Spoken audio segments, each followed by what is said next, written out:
నా ఫ్రెండ్ ఒకళ్ళు ఉన్నారు అండ్ తను వెయిట్ లాస్ అవ్వాలి అని చెప్పి she went for keto diet. So keto it self high fat diet with moderate protein and very low carb. So ఈ డైట్ చేసే చాలా మందికి ఇది మిత్ అనుకుంటారు, కానీ నేను ప్రత్యక్షంగా తన కేసులో నేను చూసింది ఏంటంటే అప్పటి వరకు she is very healthy, she is very normal. Diet చేసి సన్నబడింది, కానీ రిజల్ట్ ఏంటంటే అంటారు కదా, అరే లైఫ్లో ఎప్పుడైనా 4 రాళ్ళు వెనకేసుకోవాలని. సో ఆవిడ గాల్ బ్లాడర్లో వేసుకున్నారు. సో ఏంటి అసలు ఈ కీటో నిజంగా గాల్ స్టోన్స్ ఫార్మేషన్కి దారి తీస్తుందా? లేదు సార్, అంటే this is not about keto diet or anything. Rapid weight loss ఏ ఫామ్ లో జరిగినా సరే, whether it is due to naturally without any drugs or ఇప్పుడు మనకి కొత్తగా మార్కెట్లో GLP-1 అనలాగ్స్ వస్తున్నాయి, మోంజారో ఇట్లా.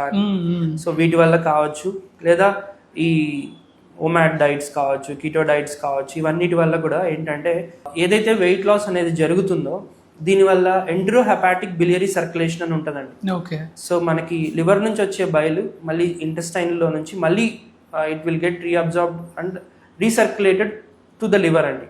సో ఈ సర్క్యులేషన్లో చిన్న డిస్టర్బెన్సెస్ వస్తాయి ర్యాపిడ్ వెయిట్ లాస్ అయిన వాళ్ళల్లో. సో వాళ్ళల్లో ఏంటంటే బిలియరీ స్లడ్జ్ అనేది ఫామ్ అవుతుంది. సో బైల్ అనేది థిక్ అవుతుంది, థిక్ అయినది స్టోన్స్ లాగా ఫామ్ అవుతుంది. ఓకే. సో దీనికి ఏంటంటే weight loss is a healthy option that a person takes అండి. ఒక స్టోన్స్ ఫామ్ అవుతాయని మనం వెయిట్ లాస్ ఆప్షన్ని ఎంటర్టైన్ చేయకపోవడం అయితే తప్పే. So if there are any onset of stones, we are there to help you, and those stones can be deliberately and safely removed surgically. And there are some medicines available, and ursodeoxycholic acid derivatives are available. Yeah. Whoever are planning to go for those stringent weight loss programs, ఈ supplements తీసుకోవడం వల్ల వాళ్ళకి ఏంటంటే bile అనేది thick అవ్వకుండా ఉంటుంది. So stones రాకుండా కూడా ప్రివెంట్ చేస్తుంది.